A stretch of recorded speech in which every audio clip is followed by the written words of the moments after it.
Terus bagaimana hubungan dengan anak saya yang sekolah di pesantren? Pak, ini mau nanya. Jika sudah bersuci atau berwudu, Terima kasih kemudian Bapak. bersentuhan dengan suami, Assalamualaikum warahmatullahi wabarakatuh. Alhamdulillahirabbil alamin wassalatu wassalamu ala Rasulillah wa ala alihi wa sahbihi wa man walah.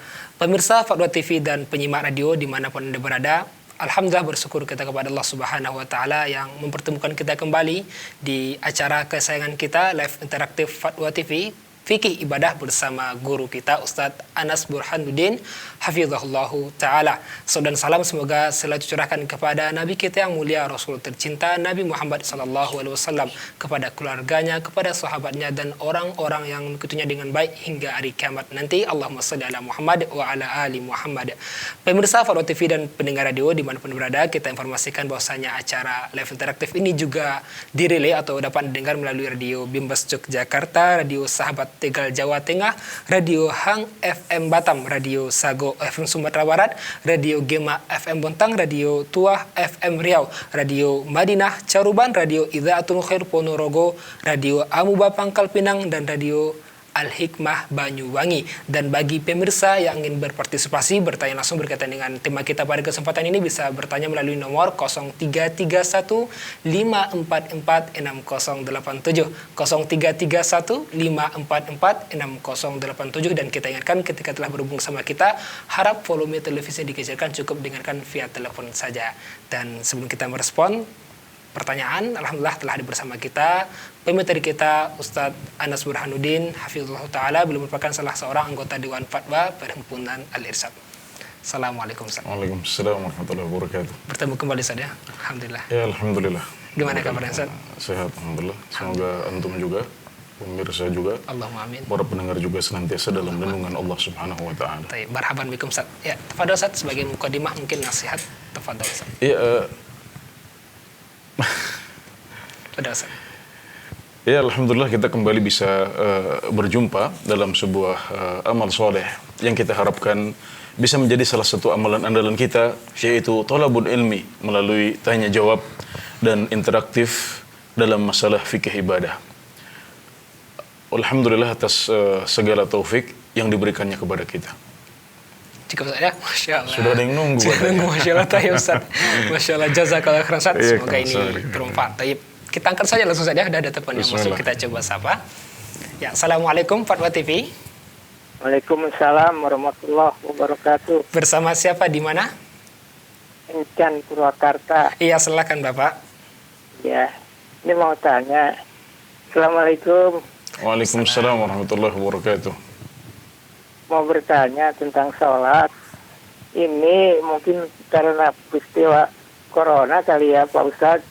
Ini ada imam memakai masker, itu sah tidak sholatnya? Sebab dari dulu yang saya tahu nggak ada yang pakai masker. Ya. Tayyib. Cukup Bapak? Ya, enggak. Iya. Yang keduanya ini lebih penting lagi. Yang kedua Ustaz. Tayyib. Enggak apa Ustaz ya? Ya, coba apa Pak? Pertanyaannya silakan. Ya, Ya, silakan. Pertanyaan kedua apa? ini Oh, cukup Bapak. Ya, silakan Ustaz, jawab langsung Ustaz. Ya, untuk Bapak Incan di Purwakarta, memakai masker dalam sholat itu pada dasarnya dilarang oleh Rasulullah SAW. Berdasarkan hadis riwayat Abu Dawud, naha Rasulullah SAW an yughattiya ar-rajulu fahu fi shalah.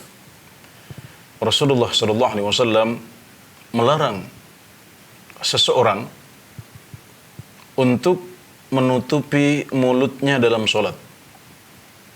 Ini adalah hadis riwayat Abu Dawud dan disahihkan oleh para ulama. Dan berdasarkan hadis ini, maka pada dasarnya tidak boleh bagi seseorang untuk sholat dalam keadaan menutup wajahnya atau menutup mulut dan hidungnya. Para ulama juga menyebutkan bahwasanya ini juga bisa membuat sholat kita tidak sempurna. Karena ada yang terhalang, mungkin hidung kita jadi terhalang ya untuk sujud ya dengan tertutup masker atau yang semacamnya. Namun larangan pada hadis ini dibawa kepada makna makruh oleh para ulama sebagaimana dijelaskan oleh Imam Nawawi rahimahullahu taala kemudian juga Ibnu Abdul Bar dan yang lain, maka ini hukumnya makruh. Dan kemudian kalau karena sebuah kondisi ya kita memakai masker dalam sholat kita, maka seperti dijelaskan oleh para ulama, kemakruhan ini menjadi hilang. Jadi kalau memang karena suatu wabah seperti yang sedang kita alami sekarang, ya ada seorang imam yang untuk antisipasi menyebarnya penyakit atau virus, dia menutup mulutnya dengan masker atau yang lain, maka ini tidak apa-apa dan hukumnya menjadi boleh karena kondisinya yang menuntut seperti itu. Dan sekali lagi larangan dalam hadis dibawa oleh para ulama kepada makna makruh. Dan sesuatu yang makruh itu menjadi hilang kemakruhannya kalau ada kebutuhan atau kondisi yang menuntut seperti itu. Demikian, Allahu a'lam, semoga bisa ditangkap dengan baik. Jazakallah khairan atas jawabannya. Demikian yang bertanya, semoga bisa dipahami. Tapi bisa kita bacakan lagi soal, dan pertanyaan barusan udah ada masuk di meja redaksi kita, Ustaz. Masya Allah. Kita bacakan soal dari hamba Allah di Cilacap, Ustaz. Kan sekarang sholat tarawih dianjurkan di rumah. Kebetulan di rumah itu perempuan semua. Kalau misalkan pas dalam sholat tarawih ada surat pendek yang belum hafal, bolehkah sambil melihat Al-Quran atau tulisannya ditaruh di depan, Ustaz? Ustaz. Iya, tentunya sholat yang terbaik itu dengan bacaan yang kita punyai. Ya, tidak harus bacaan yang panjang. Ya, kita dengan bacaan yang kita sudah hafal, diulang-ulang pun tidak apa-apa. Ya, bahkan dengan diulang-ulang mungkin kita bisa lebih khusyuk, ya. Cuma memang kadang-kadang ada kebosanan kalau kita membaca surat itu lagi. Dan kalau seseorang ingin membaca Al-Quran dengan membaca mushaf yang ada di tangannya, kemudian itu disimpan di kantong ketika ruku dan sujud, maka itu juga dibolehkan oleh para ulama. Atau dengan meletakkan mushaf di depan tempat kita sholat itu juga boleh. Karena pada dasarnya gerakan-gerakan kecil yang dilakukan untuk maslahat sholat itu dibolehkan. Jadi sekali lagi gerakan-gerakan kecil ya untuk maslahat sholat itu diperbolehkan. Dan ada banyak sekali dalil yang menunjukkan hal itu. Di antaranya majunya Aisyah radhiyallahu anha ya untuk membukakan pintu saat beliau sholat. Kemudian Nabi Muhammad SAW memegang kaki Aisyah radhiyallahu anha ketika beliau sedang qiyamul lail. Maksudnya memberikan isyarat agar Aisyah mengangkat kakinya karena tempat kaki Aisyah itu akan dipakai untuk sujud oleh Rasulullah SAW. Jadi ini adalah gerakan-gerakan di luar sholat sebenarnya, tapi itu dilakukan untuk keperluan dan juga untuk maslahat sholat, maka gerakan-gerakan seperti itu dibolehkan. Jadi termasuk juga membuka mushaf atau membaca mushaf ketika kita tidak hafal surat yang ingin kita baca, maka itu juga dibolehkan. Allahu a'lam. Sekalipun dalam sholat wajib, Ustaz? Ya, termasuk dalam sholat wajib. Ya, tidak ada perbedaan antara sholat wajib dengan sholat sunnah dalam hal ini. Jazakallah khairan atas jawabannya. Demikian yang bertanya, semoga bisa dipahami. Kita bacakan lagi soal, Ustaz, yang telah masuk dari saudara Yusri di Sulawesi Selatan. Bagaimana waktu yang tepat mengqadha sholat sunnah fajar karena saya tak sempat melaksanakannya karena kesiangan, Ustaz? Sholat qabliyah subuh adalah sholat yang sangat dijaga oleh Rasulullah SAW. Bahkan sholat rawatib yang satu ini istimewa dibanding yang lain karena tetap dijalankan oleh Rasulullah SAW meskipun dalam keadaan safar. Jadi kalau rawatib yang lain ditinggalkan oleh Nabi Muhammad SAW dalam keadaan safar, nah qabliyah subuh ini tetap beliau jalankan. Maka kata para ulama ini adalah sholat sunnah rawatib yang paling muakkad. Yang muakkad itu ada 12. Tapi di antara 12 itu sholat qabliyah subuh ini adalah yang paling muakkad. Makanya Nabi Muhammad SAW mengqadha sholat sunnah qabliyah yang muakkad termasuk sholat rawatib yang muakkad termasuk juga sholat qabliyah subuh ini. Nah, kapan dan bagaimana kita mengqadhanya? Ya, jadi dalam sebuah hadis sahih disebutkan bahwasanya dalam sebuah perjalanan Nabi Muhammad SAW beliau bangun kesiangan. Yang beliau adalah manusia juga seperti kita, ya kadang-kadang lalai, ya kadang-kadang tertidur, ya. Dan disebutkan dalam sebuah hadis sahih bahwasanya Nabi Muhammad SAW suatu ketika dalam sebuah perjalanan beliau bangun kesiangan sehingga baru terbangun saat matahari sudah terbit. Nah, dalam riwayat ini disebutkan bahwasanya Nabi Muhammad SAW memulai sholat beliau dengan qobliyah subuh dulu. Ini menunjukkan betapa pentingnya qobliyah subuh. Jadi beliau yang harus mengqadha salat fardu beliau. Jadi di depan beliau ada sebuah kewajiban, yaitu salat fardu yang waktunya sudah lewat.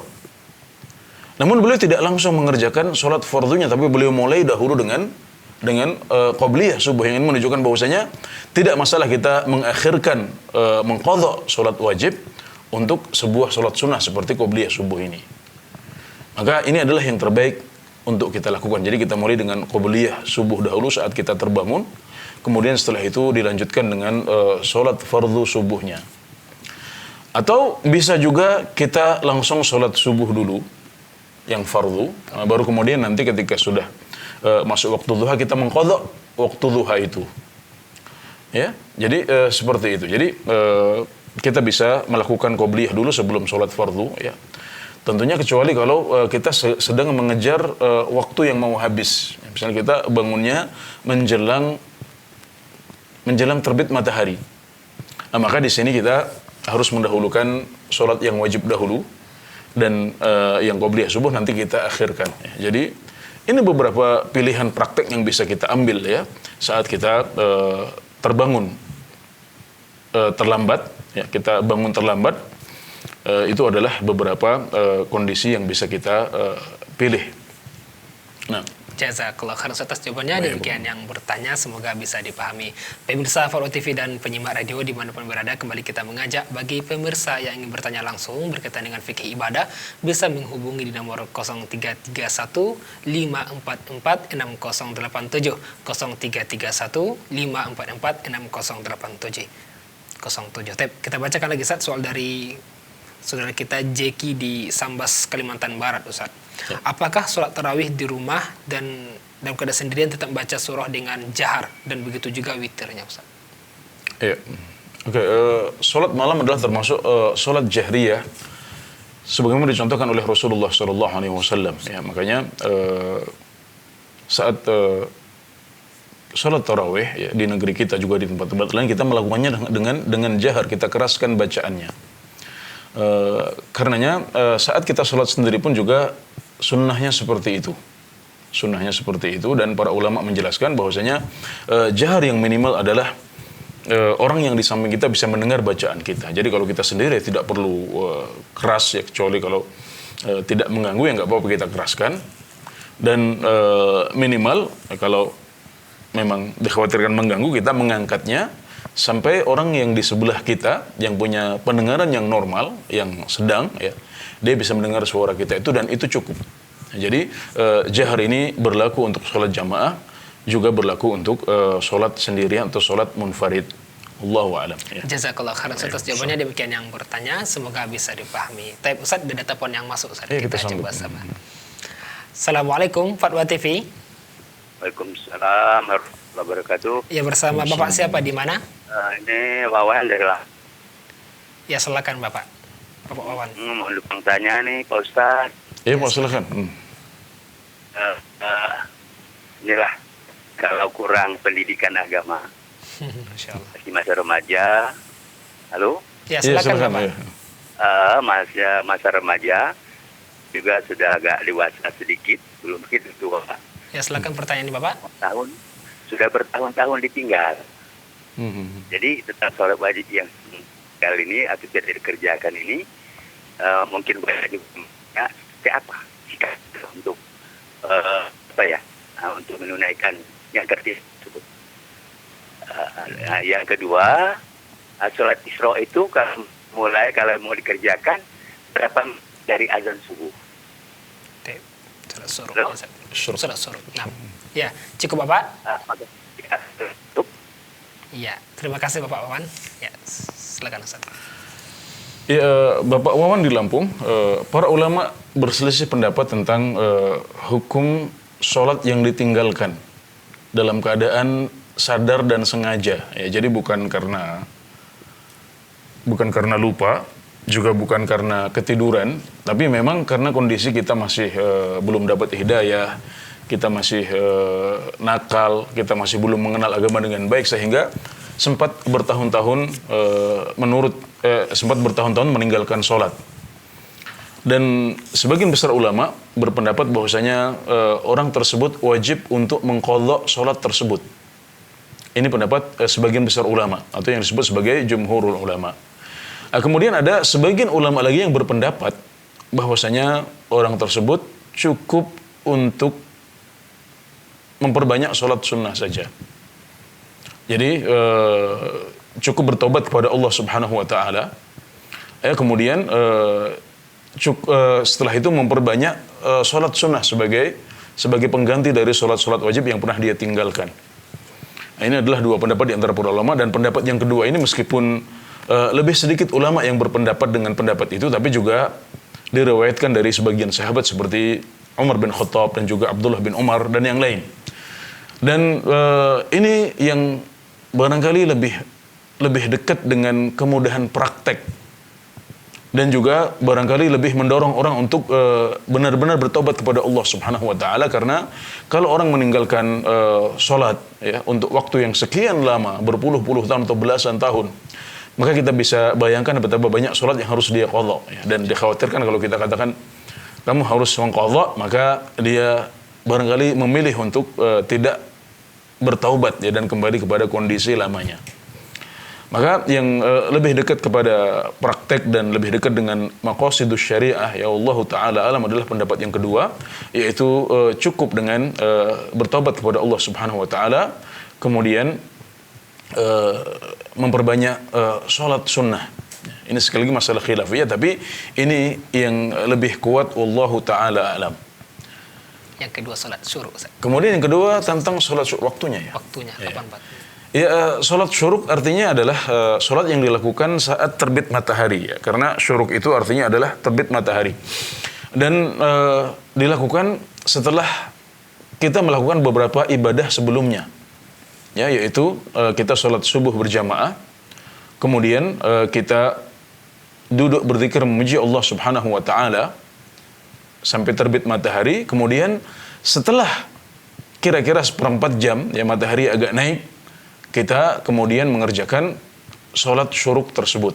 Nah, ini adalah 3 amalan atau 3 rangkaian amalan yang disebutkan oleh Nabi Muhammad SAW dalam sebuah hadis riwayat Tirmidzi, yang artinya barang siapa yang sholat subuh berjamaah kemudian duduk berzikir memuji Allah Subhanahu wa taala sampai terbit matahari, kemudian dia bangun untuk sholat 2 rakaat, maka itu seperti pahala haji dan umrah yang sempurna, dan hadis ini dihasankan oleh sebagian ulama.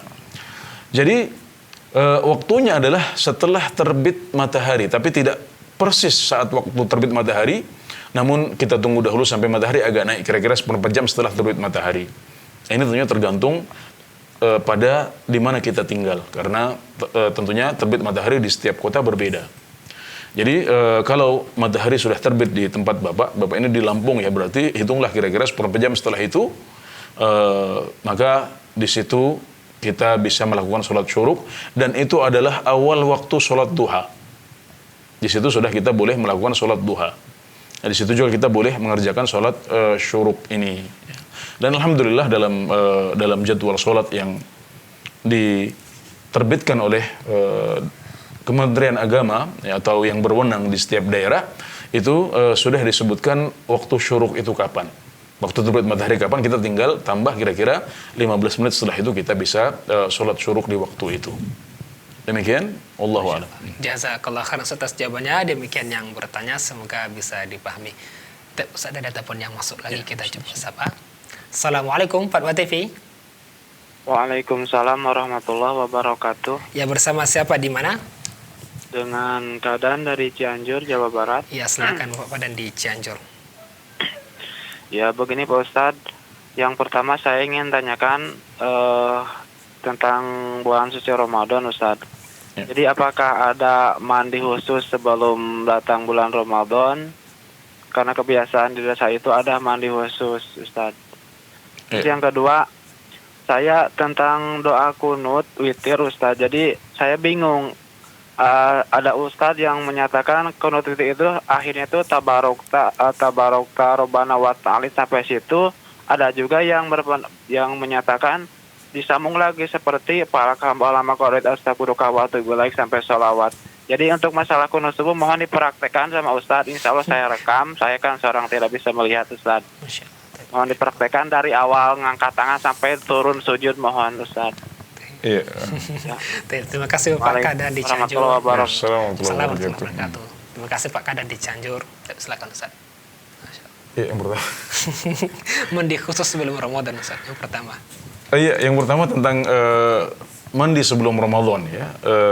Nabi Muhammad SAW saat datangnya bulan Ramadan, beliau memberikan kabar gembira kepada para sahabat Rasulullah SAW. Disebutkan bahwasanya beliau kana yubashiru ashabahu. Beliau menyampaikan kabar gembira kepada para sahabat. Dan beliau mengatakan kepada mereka, "Atakum syahrul Ramadan." Syahrun mubarak sampai akhir hadis. Telah datang kepada kalian bulan Ramadan. Bulan yang penuh berkah ya sampai akhir hadis. Ini hadis riwayat Ibnu Majah dengan sanad yang sahih. Jadi ini diantara yang dicontohkan oleh Nabi Muhammad SAW saat menyambut bulan Ramadan. Kita menyambutnya dengan gembira. Kita bisa sampai ke bulan Ramadan. Ya, semoga benar-benar sampai. Kita sekarang sudah mendekati. Kemudian beliau memberikan kabar gembira. Maka kita bergembira dengan kabar tersebut. Dan beliau juga membuat persiapan ya, dari bulan Rajab beliau sudah banyak berpuasa, bulan Sya'ban lebih banyak lagi. Nah ini adalah persiapan yang dilakukan oleh Rasulullah SAW dan sifatnya lebih kepada persiapan yang sifatnya adalah ibadah. Ya. Karena puasa itu adalah ibadah, ya melatih pemanasan untuk menyambut bulan Ramadan yang merupakan puncak musim ibadah sepanjang tahun. Jadi bukan dengan hal-hal yang sifatnya fisik ya seperti mandi yang diyakini oleh sebagian orang. Saya tidak mengetahui ada hadis yang sahih yang mengajarkan seperti itu. Bahkan kalau kita menganggap itu sebagai ibadah, dikhawatirkan itu adalah tambahan ibadah baru yang tidak pernah diajarkan oleh Rasulullah SAW. Ya, jadi itu tidak ada dasarnya. Ya. Jadi kita mencontoh Nabi Muhammad SAW ya, dengan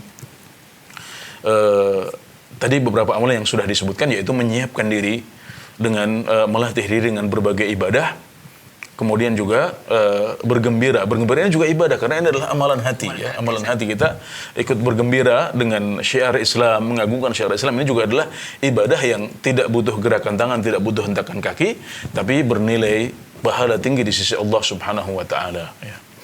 Kemudian tentang kunut subuh ya, tentang kunut subuh. Perlu diketahui bahwasanya kunut subuh diperselisihkan di antara para ulama. Kunut witir bukan. Kunut witir tanya. Bukan kunut subuh ya. Kunut subuh. Oke, taib ya, kunut subuh itu diperselisihkan di antara para ulama ya, dan mazhab Syafi'i berpendapat itu adalah sunnah, bahkan kalau ditinggalkan itu harus diganti dengan sujud sahwi. Itu pendapat yang mu'tabar dan harus kita hormati. Sedangkan kunut witir maka dalilnya lebih tegas, dalilnya lebih sahih.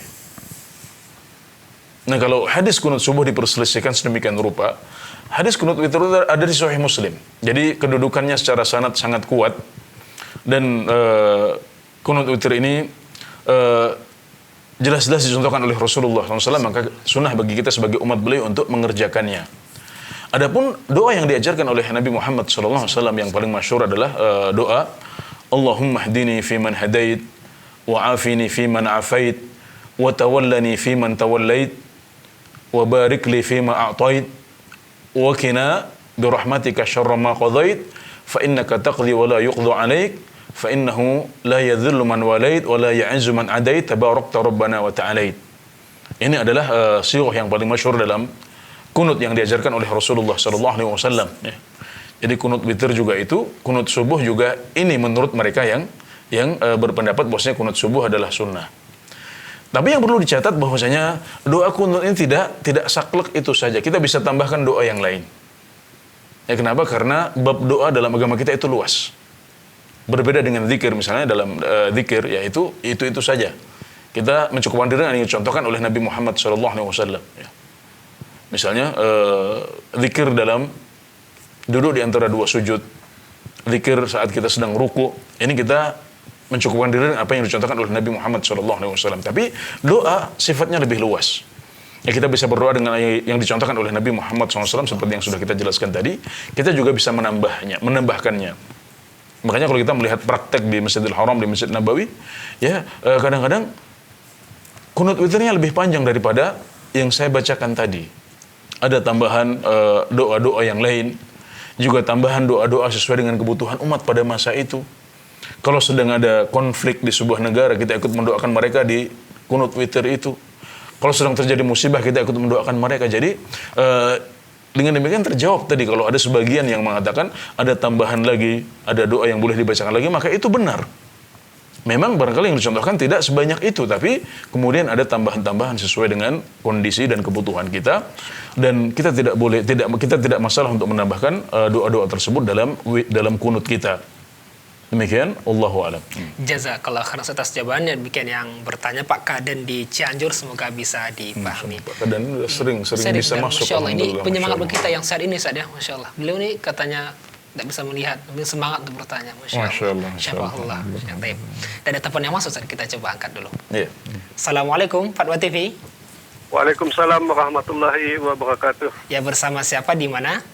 Rizal di Singkawang, Kalimantan. Ya, Masya Pak Rizal di Singkawang. Silakan Bapak Rizal. Begini Ustaz, dalam keadaan normal beberapa tahun yang lalu kan anak ikut sholat tarawih di masjid. Anak kan ada penyakit, suka buang air kecil Ustaz. Nah, ketika selesai sholat isya, anak ke WC. Begitu selesai ke WC ambil wudhu, masuk ke masjid, sholat tarawih sudah ditegakkan.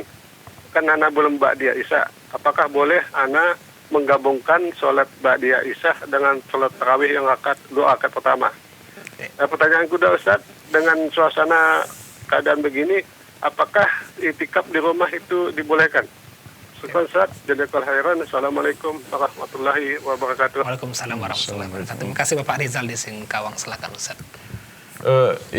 Yang pertama tentang menggabungkan niat antara ba'diyah isya dengan sholat tarawih, jawabannya tidak boleh Bapak ya. Kenapa? Karena masing-masing dari kedua sholat itu punya tujuan khusus. Jadi sholat ba'diyah isya adalah menjalankan ibadah sholat rawatib yang mengiringi sholat fardu. Kemudian sholat tarawih adalah sholat malam. Dia punya tujuan khusus, punya tujuan tersendiri. Maka dua sholat ini tidak boleh digabungkan. Tapi kalau Bapak mengalami kondisi seperti yang disebutkan tadi, harus sering-sering ke kamar mandi, ke toilet untuk keperluan kencing, ketika balik nggak sempat lagi untuk ba'diyah isya, ya Masya Allah, ini juga menunjukkan semangat beliau untuk menjaga sholat ba'diyah isya. Tapi solusinya adalah dengan menjadikan dua rakaat pertama sholat tarawih itu sebagai sholat ba'diyah Bapak. Jadi dua rakaat pertama yang imam niatkan sebagai tarawih, Bapak meniatkannya sebagai ba'diyah isya.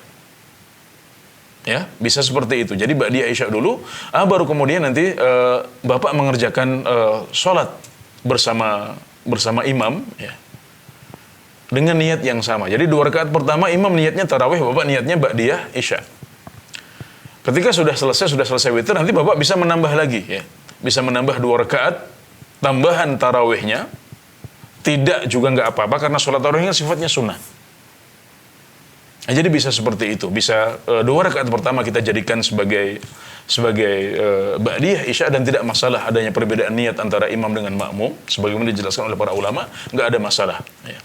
Jadi bisa seperti itu, bisa juga Bapak sholat tarawih dulu bersama imam dengan niat yang sama. Nanti ketika imam sudah selesai tarawih, Bapak menambah qadha ba'diyah isya yang belum dilakukan tadi. Ya, jadi itu semuanya sama-sama baik. Alhamdulillah ya, bisa ada variasi ibadah yang bisa kita lakukan. Ini boleh, itu boleh. Ya. Dan perlu saya sampaikan bahwasanya pada dasarnya sholat sunnah itu hukumnya lebih longgar dibanding sholat wajib. Ya, ini sebuah kaidah umum yang dijelaskan oleh para ulama. Ya, ibadah sunnah itu lebih longgar hukumnya dibanding ibadah yang wajib. Alhamdulillah. Kedua, Ustaz, iktikaf di rumah bagaimana, Ustaz? Oh, iktikaf di rumah. Ya, jadi iktikaf adalah ibadah khusus yang dilakukan di masjid. Makanya dalam Al-Quran di surat Al-Baqarah disebutkan wa antum akifuna fil masajid wa la tubashiruhunna wa antum akifuna fil masajid. Dan janganlah kalian berhubungan dengan mereka, yaitu dengan pasangan-pasangan kalian, sementara kalian dalam keadaan beriktikaf di masjid. Maka iktikaf itu identik dengan masjid berdasarkan ayat ini. Jadi tidak ada iktikaf kecuali hanya di masjid saja. Bahkan kemudian para ulama berbeda pendapat apakah masjid yang tidak ada sholat Jumat kita boleh itikaf di situ? Apakah masjid yang tidak dipakai untuk senantiasa sholat jamaah, tidak selalu dipakai untuk sholat jamaah, kita boleh itikaf di situ? Sampai seperti itu yang menunjukkan bahwasanya memang itikaf itu adalah ibadah yang identik dengan masjid, tidak boleh dilakukan kecuali hanya di masjid saja. Tapi kalau dalam kondisi sekarang ya kemudian kita ingin mendekatkan diri kepada Allah ya, ingin tetap banyak beribadah kepada Allah di rumah, yaitu bagus-bagus saja, tapi tidak disebut sebagai itikaf karena itikaf itu identik dengan masjid. Jadi kalau kita misalnya selama 10 hari itu kita memperbanyak ibadah di rumah, ya, memperbanyak baca Al-Quran, memperbanyak sholat kita, ya itu bagus, silahkan dilakukan. Dan insya Allah kalau setiap tahun Anda tahajud di masjid, kemudian tahun ini karena kondisi Anda tidak bisa mengerjakan itikaf di masjid, maka Anda tetap mendapatkan pahalanya insya Allah. Insya Allah. Jadi meskipun kita hanya di rumah, kita nggak itikaf, tapi kita tetap mendapatkan pahala karena Allah Subhanahu wa taala mencatat untuk seorang hamba ibadah yang biasa dilakukan saat dia sehat dan muqim, yaitu ketika dia sedang sakit dan musafir. Ketika seseorang sakit atau musafir, maka dia tetap mendapatkan pahala yang selama ini biasa dia lakukan saat sehat dan dia tidak musafir. Maka sama, sekarang orang yang kondisi COVID sekarang, kondisi corona, dia biasanya itikaf, tidak bisa itikaf, maka dia tetap mendapatkan pahala itikaf tersebut meskipun tidak itikaf. Dan ini adalah anugerah Allah Subhanahu wa taala untuk mereka yang istiqamah di atas jalan ibadah kepada Allah Subhanahu wa taala. Jazakallah khairan atas jawabannya. Demikian yang bertanya, semoga bisa dipahami. Udah ada telepon yang masuk lagi, kita coba sapa. Assalamualaikum Fatwa TV. Waalaikumsalam Ustaz. Ya, bersama siapa di mana? Dengan Pak Dedi di Jambi. Silakan Bapak Dedi di Jambi. Ya. Mau tanya Tat. Ya silakan Bapak. Ketika saya sedang wudhu, tiba-tiba keluar angin. Itu wudhunya lanjut atau ulang dari awal? Jazakallah Ustaz. Iya, ketika kita berwudu kemudian batal di tengah wudu kita, berarti ada sebuah pembatal wudu yang kita lakukan. Berarti wudunya batal, Pak. Kita harus mengulang dari awal lagi. Ya. Diulang dari awal lagi. Kenapa? Karena wudu kita batal sudah. Jadi keluarnya angin adalah pembatal wudu menurut kesepakatan para ulama semuanya. Makanya ketika kita keluar angin, maka berarti wudu kita batal, otomatis kita harus memulai dari awal lagi. Dan insya Allah Bapak tidak perlu sedih, ya mungkin agak capek, tapi ingat bahwasanya pahala kita sesuai dengan capek kita. Jadi wudu yang pertama tadi yang barangkali sudah sampai tengah-tengah itu tidak sia-sia. Allah sudah catat hal itu sebagai ibadah untuknya.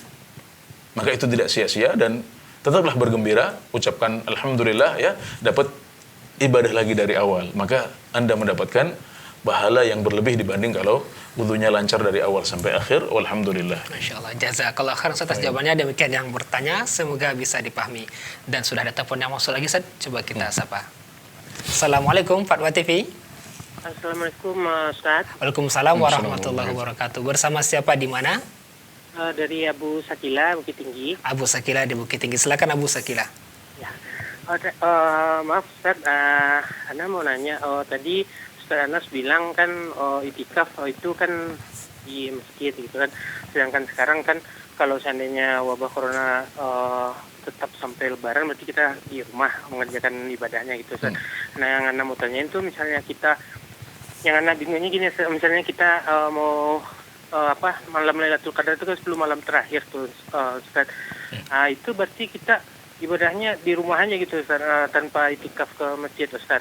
Itu yang mau Ana tanyain, atau bisa diganti di rumah aja gitu.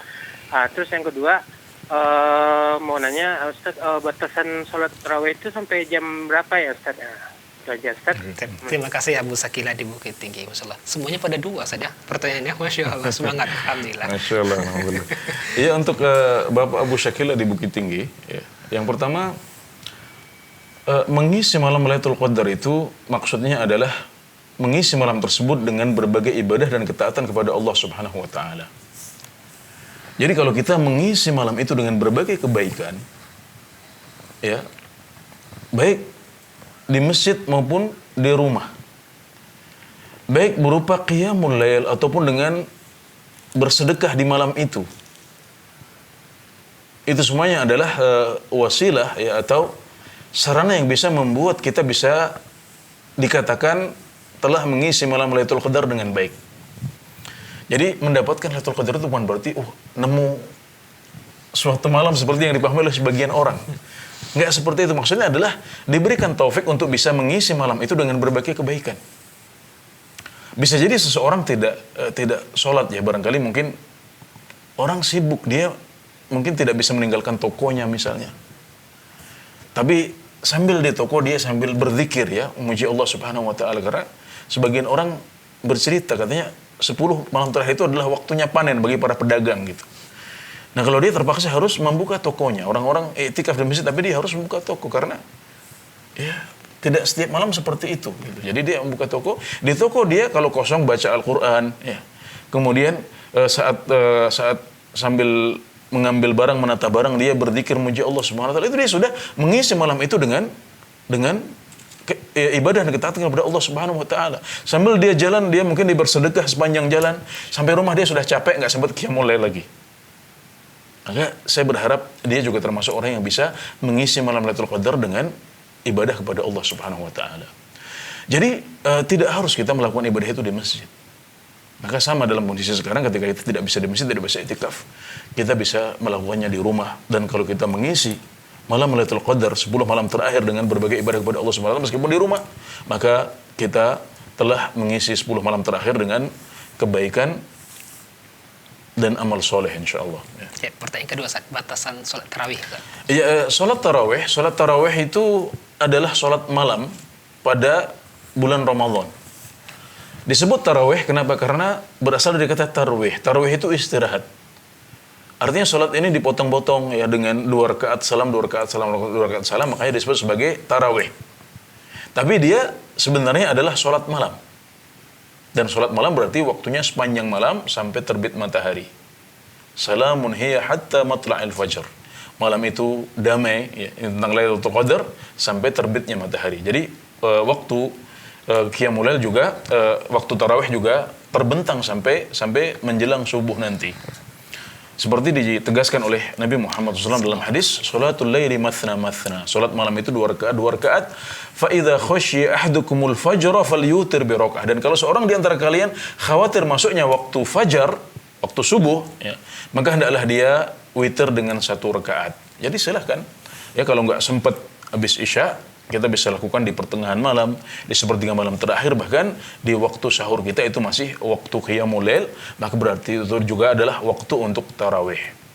Dan tarawih itu kalau dikerjakan setelah tidur, maka itu lebih baik. Jadi kita tidur dulu, baru kemudian tengah malam kita bangun, itu namanya tahajud. Ini lebih baik daripada kalau kita mengerjakannya setelah sholat isya langsung.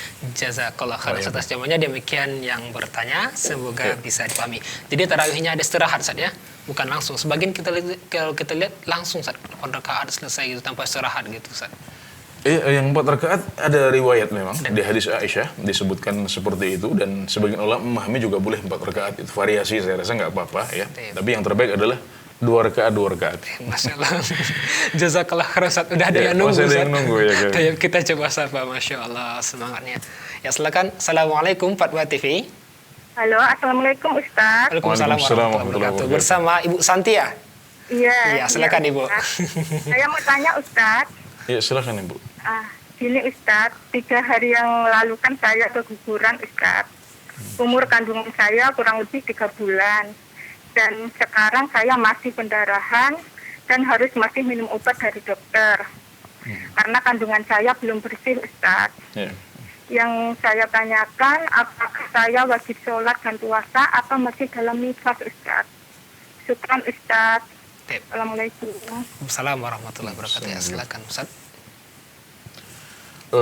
Iya, Ibu ini gugur ya? Gugur, pendarahan, Ustaz, keguguran. 3 bulan kandungan. Iya, 3 bulan kandungan ya. Ya Ibu Santi, Allahu a'lam, saya butuh baca-baca lagi untuk pertanyaan yang Ibu sampaikan. Jawabannya adalah Allahu a'lam ya. Insyaallah saya belum berani menjawabnya sekarang, tapi insyaallah saya akan sampaikan di pertemuan yang paling dekat, insya Allah. Ini menjadi tabungan, ya. Insya Allah kita akan jawab di pertanyaan yang pertama, di kesempatan yang pertama, insya Allah. Atau kalau ada nomor kontaknya nanti bisa saya hubungi Ibu melalui SMS atau pesan, insya Allah. Jadi PR Ustaz nih, Ustaz, ya? Insya Allah. Kita Mohon bersabar Bu Santi, semoga bisa bersabar dan akan dijawab oleh Ustaz, insya Allah nantinya. Dan alhamdulillah udah ada telepon yang masuk lagi, Ustaz. Kita coba sapa. Assalamualaikum, Fatwa TV. Assalamualaikum, Fatwa TV. Assalamualaikum. Waalaikumsalam warahmatullahi Assalamualaikum, wabarakatuh. Fatwa TV. Ya, bersama siapa di mana? Tajudin dari Nusa Tenggara Timur. Ya, silakan Bapak. Volume televisi dikecilkan Bapak ya. Cukup dengarkan via telepon saja agar suara bisa didengar dengan jelas. Barakallahu fiik. Ya, silakan pertanyaannya. Mau tanya tentang pelaksanaan sholat tarawih, Ustaz. Iya. Ini mau tanya tentang pelaksanaan sholat tarawih, Ustaz. Iya, silakan Bapak. Nah, jadi kebiasaan kami di kampung ini, ya sholat tarawihnya 2 rakaat, tetapi setelah 2 rakaat salam diselingi dengan selawat. Apakah itu benar, Ustaz? Karena saya pernah melihat tayangan di TV di Arab Saudi, di Madinah. Tidak terputus, Ustaz. Tapi insya Allah tergambarkan saja. Sudah bisa kita tangkap, insya Allah. Di sela-sela sholat tarawih, ya kita bisa istirahat, ya kita bisa istirahat sejenak, kita bisa berzikir memuji Allah Subhanahu wa taala atau membaca Al-Qur'an, ya, itu adalah kebaikan setelah kebaikan, ya. Tapi kalau kita meyakini sebuah zikir tertentu atau ibadah tertentu yang kita lakukan secara terus-menerus, maka ini dikhawatirkan menjadi tambahan dalam agama. Mungkin orang setelah kita akan menganggap itu adalah sebuah sunnah yang dicontohkan oleh Nabi Muhammad SAW. Padahal beliau tidak mencontohkan seperti itu. Maka yang terbaik adalah meneladani apa yang dicontohkan oleh Nabi Muhammad SAW. Ya. Dan itu yang lebih dekat kepada pengabulan dari Allah Subhanahu Wa Taala. Maka hendaknya kita tidak menciptakan zikir-zikir baru atau ibadah-ibadah baru yang kita lakukan secara terus-menerus di tengah-tengah sholat tarawih seperti yang disebutkan oleh Bapak Udin di pertanyaan tadi itu. Allahu a'lam. Jazakallahu khairan atas jawabannya. Demikian yang bertanya, semoga bisa dipahami. Ada telepon lagi, saat kita coba sapa. Assalamualaikum, Fatwa TV. Waalaikumsalam warahmatullahi. Bersama Bapak siapa di mana? Bapak Yasin di Jember, Ustaz. Masya Allah, Jember. Silakan Bapak Yasin, ada di Jember. Ini saya mau tanya, di masjid yang biasa saya berjamaah itu, Ustaz, ada orang itu yang berjalannya itu biasa, Ustaz, cuma agak pincang gitu. Tapi itu sholatnya duduk, Ustaz. Sholat wajib ini, sholat subuh. Apakah sholatnya itu Ustaz? Sedangkan dia itu mampu berdiri, saya juga tidak tahu apa dia itu mampu rukuk sama sujud, saya tidak tahu. Karena dia itu kalau sholat langsung duduk gitu, Ustaz. Tapi berjalannya itu enak, cuma agak pincang gitu, Ustaz. Cukup Bapak ya. Terima kasih Pak Yasir yang ada di Jember. Silakan Ustaz. Oke, kita nggak bisa tahu ya apakah saudara kita ini punya uzur apa tidak. Jadi sholat fardu itu harus dilakukan dalam keadaan berdiri, kecuali kalau kita tidak mampu berdiri. Berbeda dengan sholat sunnah. Ya, sholat sunnah itu meskipun kita bisa berdiri, kita boleh untuk mengerjakannya dalam keadaan duduk. Nah, ini tadi merujuk kepada apa yang saya sampaikan tadi, bahwasanya sholat sunnah itu hukumnya lebih longgar dibanding sholat wajib. Sholat wajib harus berdiri kecuali kalau tidak mampu. Sholat sunnah kita boleh melakukannya dengan duduk meskipun kita mampu untuk berdiri. Ini yang dimaksud oleh sabda Nabi Muhammad SAW, sholatul qa'id ala nisfi sholatil qa'im. Sholat orang yang duduk itu mendapatkan pahala setengah dibanding sholat orang yang berdiri. Ini untuk apa? Untuk sholat sunnah. Dia mampu berdiri tapi inginnya duduk, boleh, silakan. Tapi pahalanya setengah. Nah, orang yang bisa berdiri dalam sholat fardu dia harus berdiri. Kalau dia tidak mampu dia duduk, pahalanya sama, tidak berkurang. Nah, jadi ada perbedaan antara sholat fardu dengan sholat sunnah memang. Tapi kemudian ketika kita ingin menerapkan hukum ini atau kaidah ini kepada saudara kita kita harus tanya dulu Pak, kita nggak boleh suudzon sama saudara kita. Ya, bisa jadi meskipun jalannya dia lancar, tapi dia punya penyakit yang membuat dia tidak bisa berdiri saat sholat. Ya. Ada sebagian orang yang kalau berjalan lancar, tapi kalau berdiri lama dia tidak kuat. Ada orang sebagian yang seperti itu. Maka alhamdulillah ada kemudahan dalam agama kita. Ya, jadi untuk menasihati saudara kita ini, kita nggak boleh langsung memvonis dulu, tapi kita tanyakan. Belum tentu dia benar juga, bisa jadi salah. Bisa jadi salah memahami, bisa jadi dia mampu tapi kok langsung duduk. Dia mengira sholat sunnah dengan sholat fardu hukumnya sama. Maka kita sebaiknya kita mendatangi saudara kita ini, kemudian kita bertanya. Jadi tidak membangun asumsi-asumsi tanpa dasar, tapi kita bertanya, tasabbut, Bapak kenapa sholatnya dengan duduk? Nah, kemudian kalau memang jawabannya adalah dia punya uzur, maka kita doakan semoga Allah memberikan kesembuhan bagi beliau atau yang semacamnya. Ya. Dan kalau memang dia mampu kemudian malas, maka kita jelaskan kepada beliau bahwasanya dalam sholat fardu nggak boleh kita duduk kecuali kalau kita tidak mampu. Nah, jadi seharusnya seperti itu, kita tidak membangun asumsi-asumsi, tidak boleh suudzon, bahkan kita harus husnudzon. Bisa jadi beliau punya uzur dan tidak menyampaikan nasihat kecuali setelah tabayun dahulu. Ya, demikian yang diajarkan oleh Rasulullah SAW. Jazakallah khairan atas jawabannya. Demikian yang bertanya, semoga bisa dipahami. Udah ada telepon yang masuk lagi, coba kita sapa Ustaz. Ya. Assalamualaikum Fatwa TV. Assalamualaikum. Waalaikumsalam warahmatullahi wabarakatuh. Ya, bersama siapa di mana? Dengan Pak Ruslan Pak di Riau Pak. Silakan Pak Ruslan di Riau.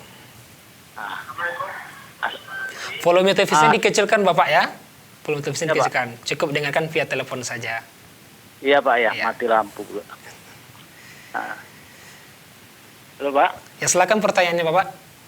Ya ini saya Pak, kan ada keluhan sakit ini Pak, sakit lambung Pak. Jadi ini mau mendekati bulan puasa ya kan, jadi nggak bisa puasa Pak gitu Pak. Gimana hukumnya ya Pak ya? Cukup Bapak? Iya Pak. Iya, terima kasih. Bisa kami tangkap Pak? Iya, alhamdulillah ya.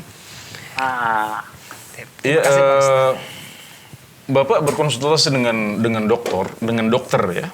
Dalam hal ini kalau memang dokter menasihatkan untuk tidak berpuasa, maka Bapak boleh tidak berpuasa. Nah, kalau sekiranya penyakit ini bukan penyakit yang kronis, ya, artinya mungkin dalam 2 bulan, 1 bulan ke depan Bapak diharapkan sembuh, ya, maka Bapak punya kewajiban untuk mengqadha puasa yang Bapak tinggalkan selama bulan Ramadan sesuai dengan jumlah hari yang ditinggalkan. Sebagaimana firman Allah Subhanahu wa taala, "Faman kana minkum maridhan aw 'ala safarin fa 'iddatun min ayyamin ukhra." Maka barang siapa yang sakit di antara kalian atau dalam perjalanan, melakukan perjalanan safar, maka hendaklah dia menggantinya pada hari yang lain. Kalau kemudian dia berbuka pada bulan Ramadan. Sedangkan kalau penyakitnya adalah penyakit kronis yang menaun, yang mungkin Bapak sudah bertahun-tahun mengalami penyakit ini dan dokter mengatakan tidak ada harapan untuk sembuh misalnya. Maka di sini berlaku firman Allah Subhanahu wa taala, wa 'alal ladzina yutiqunahu fidyatun ta'amu miskin. Dan bagi orang-orang yang tidak mampu untuk melakukannya, maka dia boleh tidak berpuasa di bulan Ramadan, kemudian nanti membayar fidyah, ya, memberi makan kepada orang miskin sebanyak jumlah hari yang kita tinggalkan. Kalau kita meninggalkan 30 hari, maka kita wajib untuk membayar fidyah dengan memberi makan kepada orang miskin sebanyak 30 orang miskin. Ya, demikian hukum Islam yang berhubungan dengan pertanyaan Bapak tadi. Jazakallah khairan atas jawabannya. Demikian Bapak Ruslan di Riau, semoga bisa dipahami. Tapi saat kita bacakan soal yang telah masuk dari meja redaksi Fatwa TV dari saudara Amir di Sukabumi, Ustaz. Salat sunat apa saja yang bisa dilaksanakan Rasul selain tahajud, witir, salat hajat, istikharah, duha, tasbih, suruk, rawatib dan setelah wudu, Ustaz? Masya Allah. Silakan Ustaz. Masya Allah. Udah lengkap kayaknya. Masya Allah, udah banyak sekali. Dan ini menunjukkan semangat beliau untuk menjaga dan memperbanyak sholat sunnah. Dan ini yang diharapkan oleh Allah Subhanahu wa taala sebagaimana firman-Nya, "Wa ma taqarraba ilayya 'abdi bi syai'in ahabba ilayya mimma aftaradtuhu 'alaihi." Dan tidaklah hambaku mendekatkan diri kepadaku dengan sesuatu yang lebih aku cintai daripada amalan yang aku wajibkan atas dia. "Wa la yazalu 'abdi yataqarrabu ilayya bin nawafil hatta uhibbah." dan hambaku masih terus mendekatkan diri kepadaku dengan ibadah-ibadah yang sunnah sampai aku mencintainya. Ini hadis qudsi, firman Allah bukan di Al-Quran tapi dalam hadis qudsi yang sahih. Jadi alhamdulillah atas taufiknya untuk bisa memperhatikan ibadah-ibadah sunnah. Ya, semoga bisa istiqomah dan tampaknya hampir semua sholat sunnah yang dicontohkan oleh Rasulullah sudah disebutkan di situ. Tapi barangkali bisa saya tambahkan di antaranya adalah sholat sunnah mutlak. Sholat sunnah mutlak itu ya sholat sunnah saja. Ya. Nggak ada namanya, nggak apa-apa. Mutlak itu artinya tidak diikat dengan nama, tidak diikat dengan waktu. Ya. Jadi asal tidak waktu larangan, kita boleh sholat. Dan niatkan, ya sholat sunnah mutlak saja. Misalnya jam 1:30 siang, kita kosong, kita pengen sholat, ya sudah sholat. Mutlak namanya saja. Mutlak, ya. Ini bukan sholat ba'diyah. Sholat ba'diyah sudah kita lakukan. Kita ingin sholat apa? Sholat. Misalnya jam 8:30 malam, ya. Kita santai, kita pengen rindu untuk sujud lagi, ya sudah kita sholat. Sholat mutlak boleh kita lakukan. Kemudian yang belum disebut juga adalah sholat taubah. Ya, sholat taubah adalah sholat yang dilakukan saat kita berdosa. Kita punya dosa, punya salah, segera bangun 2 rakaat untuk sholat. Yang dengannya Allah akan hapuskan dosa kita yang tadi itu. Kemudian juga menurut sebagian ulama, sholat tasbih. Ini disahihkan oleh sebagian ulama, tapi dilemahkan oleh sebagian yang lain. Itu saya kira beberapa tambahan yang bisa kita tambahkan untuk sholat-sholat sunnah yang telah disebutkan oleh saudara penanya. Masya Allah, jazakallah khair atas jawabannya. Demikian yang bertanya, semoga bisa dipahami. Dan saudara telepon yang masuk, Ustaz. Kita coba sapa. Assalamualaikum, Fatwa TV. Waalaikumsalam, warahmatullah. Ya, bersama siapa di mana? Dengan Pak Umar di Gresik, Pak. Silakan, Bapak. Ya, Assalamualaikum, Ustaz. Waalaikumsalam warahmatullahi wabarakatuh. Ini pertanyaan, Ustaz. Terputus, Ustaz. Banyak yang putus hari ini. Banyak yang putus hari ini, Masya Allah. Dan sepertinya waktu sudah di penghujung acara kita pada kesempatan ini, Ustaz. Masya Allah, Alhamdulillah. Habis waktu sudah? Sekitar bentar lagi akan kita ada telepon masuk tadi, Ustaz. Tapi kita bacakan saja, Ustaz, sambil nunggu telepon masuk tadi. Ada pertanyaan dari saudara kita, Ustaz. Ustaz. Tidak bisa dibuka, Ustaz. Tidak mengapa, Ustaz. Mungkin alhamdulillah telah berada kita di penghujung acara kita pada kesempatan ini, dan sepertinya tadinya mukadimahnya pendek, Ustaz, ya. Sekarang ikhtitamnya diperpanjang, Ustaz. Mungkin menyambut Ramadan bagaimana, Ustaz? Nah, menyambut Ramadan bagaimana persiapan, Ustaz? Tafadhol, Ustaz. Oke, para pemirsa sekalian, saat ini kita berada di penghujung bulan Sya'ban. Dan sebentar lagi kita akan memasuki bulan Ramadan. Dan bulan Ramadan adalah salah satu musim ibadah yang disyariatkan dalam agama kita. Jadi dalam agama kita ada yang namanya musim-musim ibadah. Disebut musim ibadah seperti kita biasa menyebut ada musim hujan, musim kemarau, ada musim durian, ada musim rambutan, ada musim mangga. Maksudnya apa? Saat musim itu ada, maka di situ ada banyak durian. Kalau sudah tidak musim, nggak ada lagi. Musim hujan, kalau sedang musim itu, berarti banyak hujan seperti yang kita alami sekarang di Indonesia. Tapi nanti setelah itu nggak ada hujan lagi. Maka ketika kita mendengar adanya musim ibadah, itu juga sama seperti itu. Jadi Allah Subhanahu wa taala tidak menuntut kita untuk terus kencang beribadah sepanjang tahun. Karena kalau kita dituntut untuk terus kencang ibadah sepanjang tahun, maka kita tidak akan mampu. Tapi Allah Subhanahu wa taala mensyariatkan ada yang namanya musim-musim ibadah.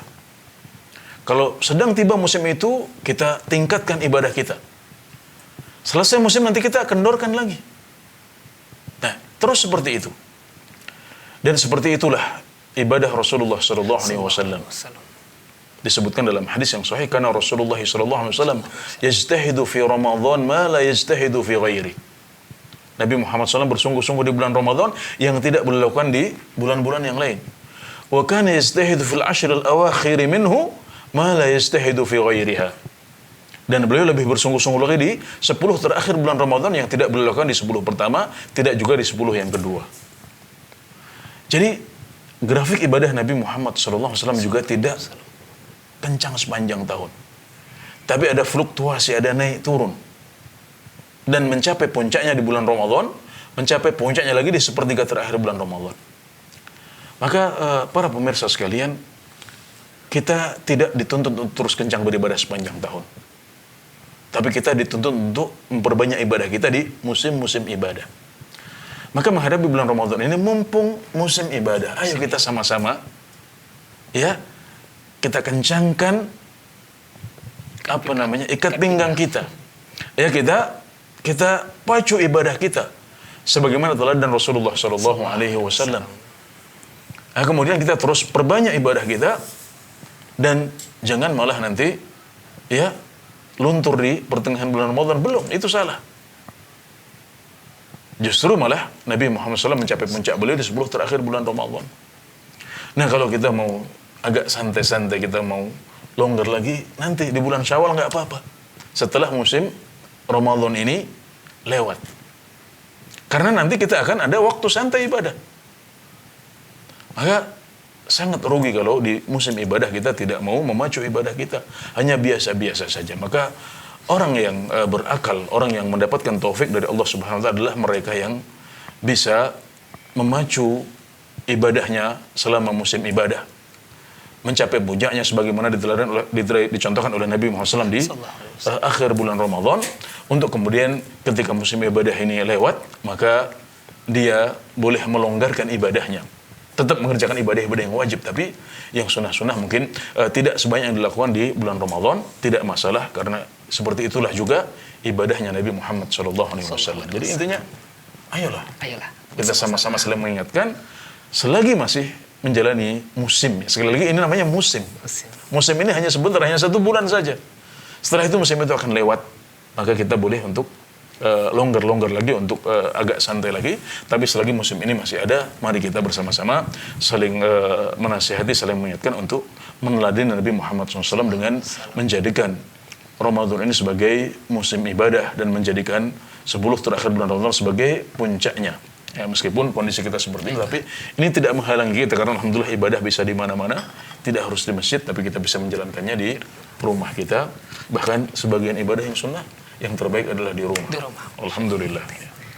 Jazakallah khairan atas nasihatnya yang semoga bermanfaat, dan jazakallah khairan atas waktu, atas ilmunya. Semoga bisa kita bertemu di pekan berikutnya di bulan Ramadan, insyaallah Ustaz ya. Insyaallah. Semoga pertemukan kita, semoga dan kita benar-benar bisa masuk ke bulan Allahumma amin. Dan Allah berikan, dan yang lebih penting dari itu bisa diberikan dan taufik untuk mengisinya dengan lebih baik. Ya. Masyaallah. Juga pemirsa kita Ustaz ya, masyaallah. Alhamdulillah. Jazakallah khairan atas waktunya, atas ilmunya. Pemirsa Fatwa TV dan penyimak radio dimanapun berada, alhamdulillah berada kita di penghujung acara kita. Telah kita ikuti bersama 1 jam bersama guru kita Ustaz Anas Burhanuddin hafizahullah taala dalam menyampaikan, merespon jawaban pemirsa, dan kita mohon maaf kepada pemirsa yang belum bisa kita jawab pertanyaannya, dan kita dengar masih banyak telepon yang masuk. Semoga bisa kita jawab di pertemuan berikutnya, dan terus saksikan live interaktif Fatwa TV. Di bulan Ramadan kita tetap hadir untuk menemani antum semua dengan jam tayang yang berbeda. Kita bacakan pada hari Senin pukul 6 pagi waktu Indonesia Barat bersama Ustadz Dr. Muhammad Ihsan dengan tema keimanan, doa dan zikir. Dan pada hari yang sama, Senin pukul 16.00 waktu Indonesia Barat bersama Ustadz Dr. Muhammad Arifin Badri, bekal seorang Muslim. Pada hari Rabu yang sama bersama Ustadz Anas Burhanuddin dengan tema fikih ibadah. Dan pada hari Kamis pukul 16.00 waktu Indonesia Barat bersama Ustadz Dr. Sufyan Baswedan, Miniladin Akhlak Rasulullah SAW. Dan pada hari Kamis pukul 17.00 bersama Ustadz Nizar Sa'jabal, fikih praktis ilmu waris. Dan pada hari Jumat pukul 16.00 bersama Ustadz Dr. Musyafat Darini, konsultasi Islam. Dan pada hari Jumat pukul 17.00 waktu Indonesia Barat bersama Ustadz Dr. Iwandi Tarmizi, ekonomi Islam. Dan pada hari Ahad pukul 10 pagi waktu Indonesia Barat bersama Ustadz Dr. Syafiq Rizal Basalamah, konsultasi keluarga. Dan pada hari Ahad pukul 16.00 waktu Indonesia Barat bersama Ustadz Dr. Abdullah Roy, Akidah Jalan Lurus. Terima kasih kepada pemirsa telah menyaksikan kita. Ini yang dapat kita sajikan pada kesempatan ini. Syukron wa jazakumullah khairan atas kebersamaan semua. Subhanakallah bihamdika asyhadu alla ilaha illa anta astaghfiruka wa atubu ilaika. Assalamualaikum warahmatullahi wabarakatuh. Terus bagaimana hubungan dengan anak saya yang sekolah pesantren? Ini mau nanya. Kita sudah bersuci. atau berwudu, kemudian bersentuhan dengan suami, apakah wudunya batal?